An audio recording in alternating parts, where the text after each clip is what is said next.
नमस्कार। आपका बहुत बहुत स्वागत है। मित्रों, आज खबर आ रही है कि राहुल गांधी वापस अमेठी से चुनाव लड़ेंगे।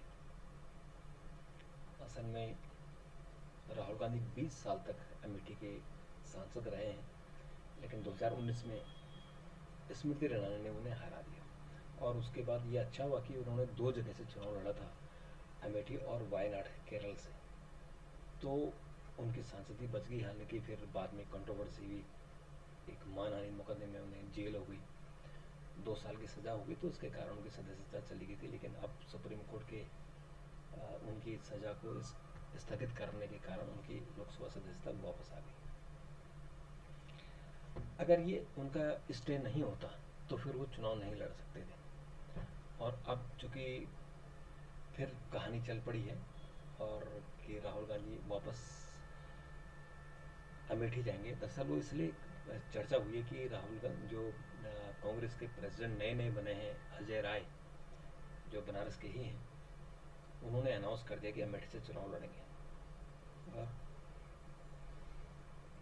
उन्होंने यहाँ तक कह दिया कि प्रियंका गांधी बनारस से चुनाव लड़ सकती हैं।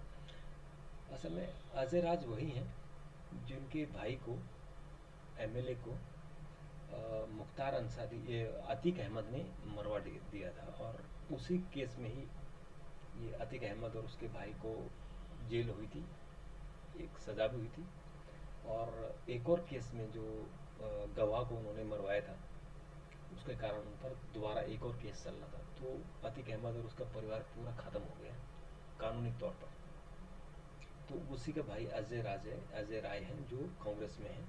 और ये तेज तरार है। ये कांग्रेस अभी तक जो थे वो खाबरी खाबरी का इतना कोई वहाँ प्रभाव नहीं था, लेकिन कांग्रेस ने बना दिया था। और अब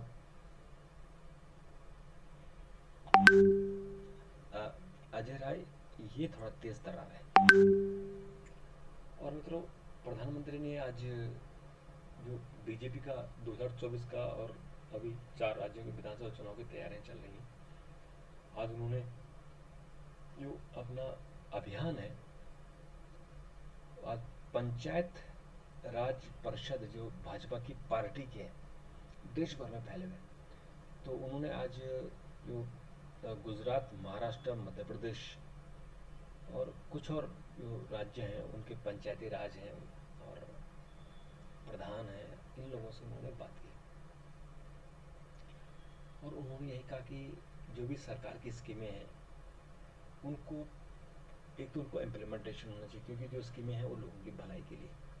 इम्प्लीमेंटेशन ठीक से करो और लोगों को बताओ उसके बारे में कि ये स्कीम आपके लिए है। तो चुनाव के लिए बहुत जोर शोर से प्रधानमंत्री लगे हुए हैं।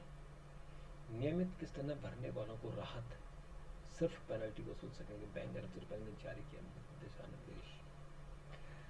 भारतीय रिजर्व बैंक ने बैंकों और गैर बैंकिंग वित्तीय कंपनियों को दंडात्मक ब्याज,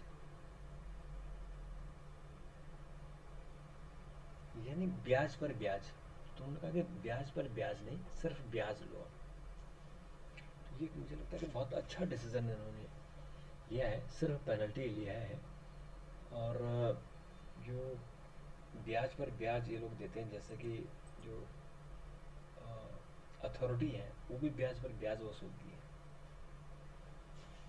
तो रिजर्व बैंक ने कहा कि आप पेनल्टी वसूलो, ब्याज पर ब्याज नहीं वसूलना है। और उचित ऋण व्यवहार, कर्ज खातों पर दंडात्मक शुल्क के बारे में शुक्रवार को जारी अधिसूचना में कहा गया कि बैंक और अन्य ऋण संस्थाओं को 1 जनवरी 2024 से दंडात्मक ब्याज नहीं लगाना है। लेकिन ये जो नए नियम है वो क्रेडिट कार्ड पर लागू नहीं होंगे। और जो बदलाव है वो अब तक की क्या व्यवस्था थी, मौजूदा समय में ईएमआई में देरी पर बैंक पेनल्टी के रूप में कुछ रकम वसूलते हैं, और साथ ही अगली किस्त ईएमआई में चूक वाली ईएमआई का ब्याज भी जोड़ देते हैं। तो ब्याज पर ब्याज हो जाते हैं। तो कर्ज ले चुके ग्राहकों को फिक्स दर चुनने का विकल्प भी रिजर्व बैंक ने कहा कि उनको दें, कि फिक्स एक बार आप रेट तय करना है वो कर लो, और उसके बाद फिक्स कर दो उसको, बार बार फ्लोट मत करो, बार बार उसकी चेंज मत करो। तो ये अच्छे डिसीजन लिए हैं सुप्रीम कोर्ट ने जनता के हित में। 1 जनवरी 2024 से लागू हो जाएगा।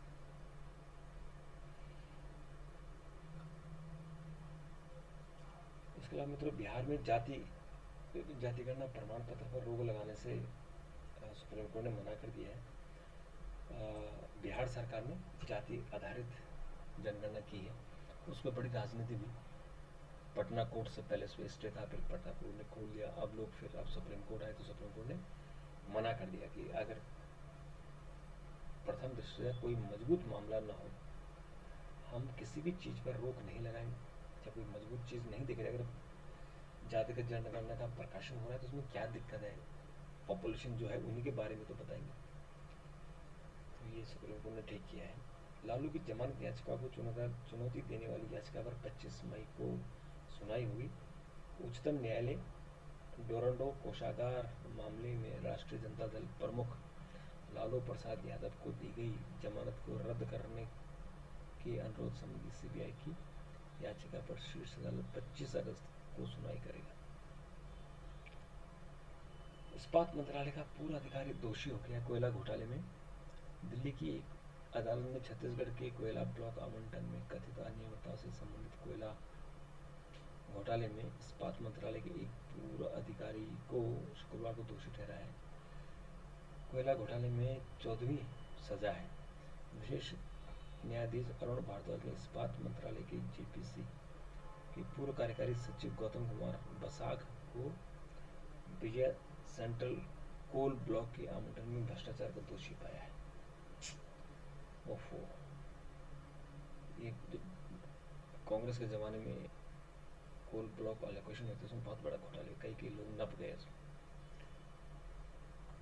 मुंबई में हमले के आरोपी तहव्वुर राणा को झटका मिल गया है।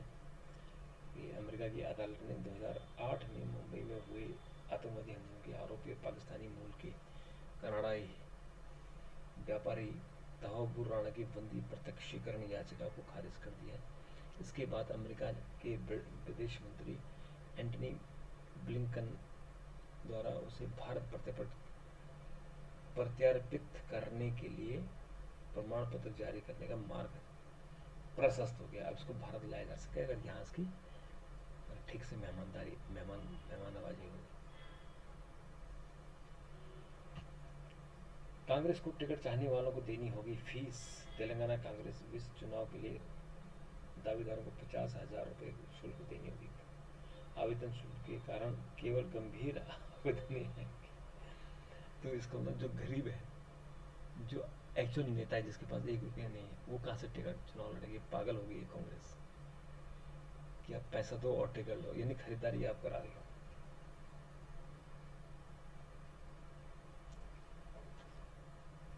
और इसके अलावा मतलब कुछ और खबरें हैं।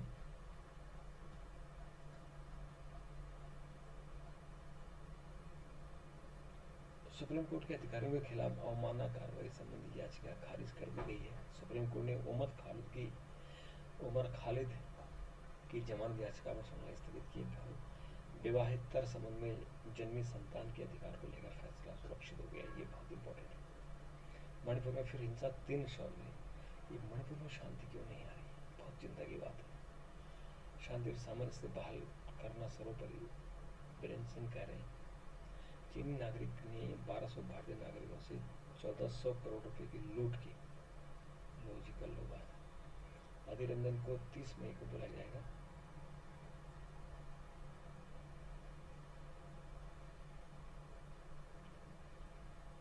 तो मित्रों, आज के लिए इतना ही। कल फिर आपसे मुलाकात होगी। आपके कोई सुझाव तो जरूर दीजिएगा। तब तक के लिए नमस्कार, थैंक यू, धन्यवाद।